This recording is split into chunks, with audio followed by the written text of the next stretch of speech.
Well, a friend of mine wants to come over later. He likes me a lot, but he doesn't dare tell me. I just want to have someone pretend to be a robber and me up so my friend can play the part of the knight in shining armor. That may make him confess his love for me, Rose said to Kelly. Both Kelly and Sharon, who were sitting by the lake, were shocked. Don't be so surprised. I can't help it. This person likes me very much, but I'm too thin-skinned. I'm a girl. I can't tell him how I feel about him. Even if I wanted to confess, it would have to be in the right environment. So I asked someone to help me by playing a part. In reality, Rose didn't feel shy at all.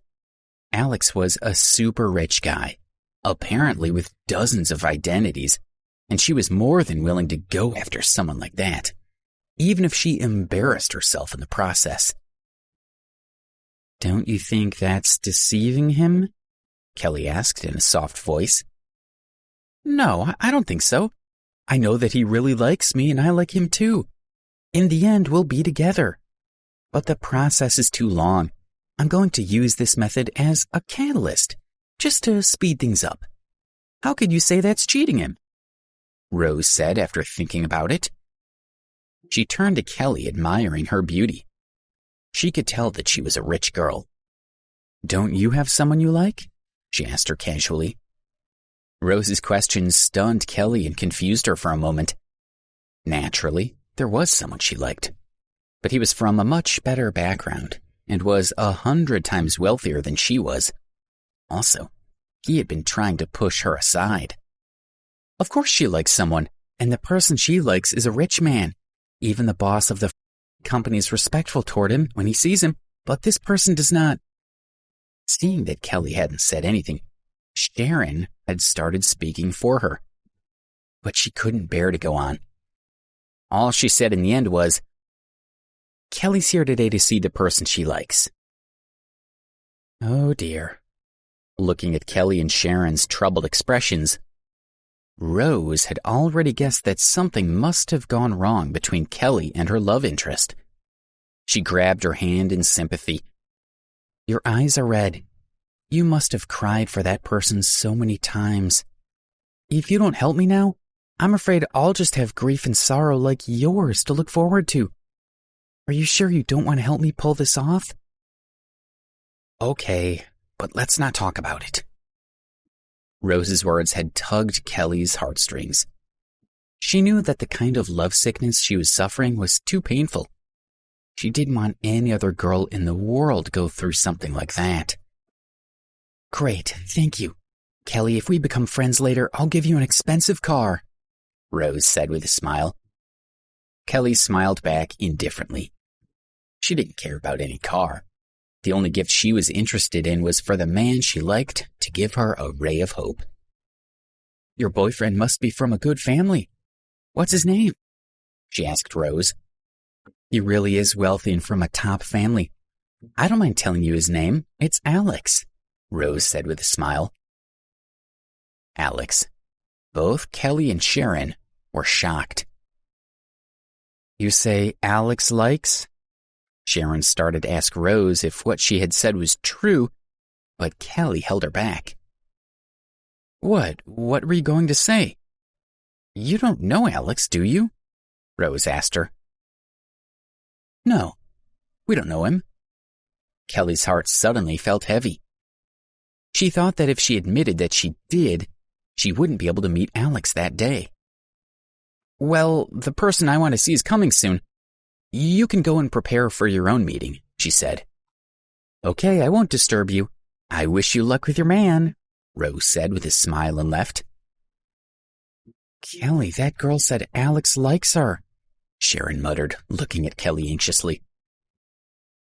Isn't it normal that a lot of people would like him since he's such a good man? Kelly bit her lips, and her eyes started overflowing again. Sharon sighed and didn't know what to say. No matter how it turned out, after meeting Alex today, Kelly would have to give up on him. Look, he's here. That moment, Sharon saw Alex coming from a distance. He was walking toward Kelly along the edge of the lake. His mood was complex and heavy. "Kelly," he called out to her. Kelly slowly turned around and saw Alex's face. She truly was infatuated. She looked at him in silence. Her eyes reflected resentment, reluctance, and helplessness, but mostly deep love. At that moment, the tall man in the bushes saw Alex and muttered in a low voice, "The boy that the beauty loves is a..." Rose, annoyed at the tall man, glanced at the lake.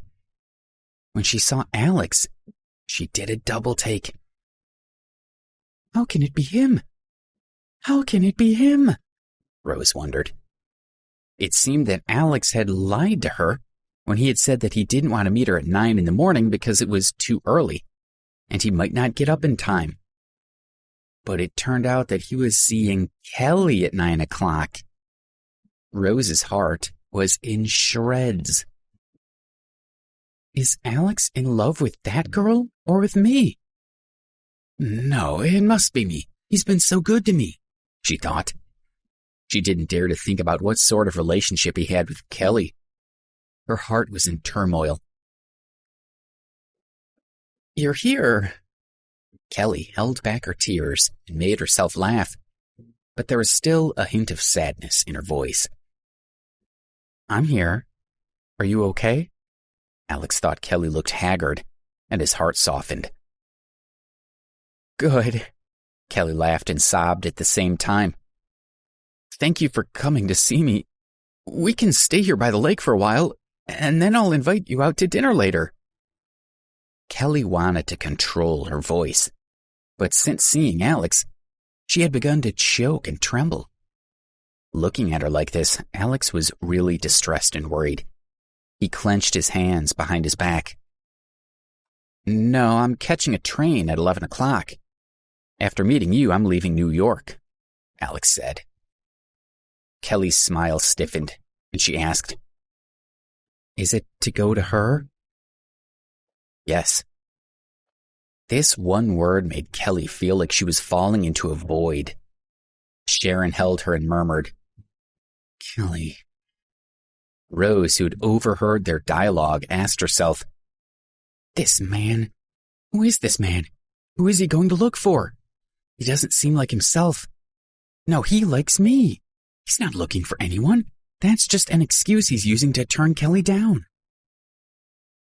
Alex, I want to ask you, haven't you got space in your heart for other people? Kelly already knew the answer, but she didn't want it. Kelly, 8 out of 10 things in this world bring unhappiness. You'd better think about that, Alex said with a deep sigh. Kelly closed her eyes, and 2 tears slipped out. She repeated Alex's words in a whisper. 8 out of 10 things are unsatisfactory. 8 out of 10 things bring unhappiness. She opened her eyes and caught a glimpse of Rose standing under the trees. She realized that the girl had also misunderstood Alex, and an idea suddenly appeared in her mind. If there's a girl deeply in love with you who, in order to make you fall in love with her, deliberately asks someone to act out a violent scene to let you be the hero who rescues her, and later she confesses her actions to you, would you accept her? Kelly asked. She was asking for Rose and herself. No, I wouldn't, Alex replied, shaking his head. Kelly looked at Rose quietly, hoping that she had overheard Alex's words, so as not to waste her time and increase his sorrow. Rose shook her head. She still thought she was the person that he liked. If you'd met me first instead of Debbie, would you like me? Kelly asked him, remembering again what he had said about unhappiness arising in 8 cases out of 10. I don't know. Alex was stunned, as he had never thought about it. If there was no Debbie in the world, would you like me? I don't know. There's no if in the world. Alex was very confused. Ah. Kelly's tears changed into a smile, and she went over to him. I've seen the answer in your eyes. If there were no Debbie, you would like me. If you'd met me first, you wouldn't have fallen in love with Debbie. I just lost due to bad timing. Alex was stunned and didn't reply. Thank you, Kelly tearfully said with a smile. You've let me know that I'm in your heart. I'm your second favorite woman, which makes me very satisfied.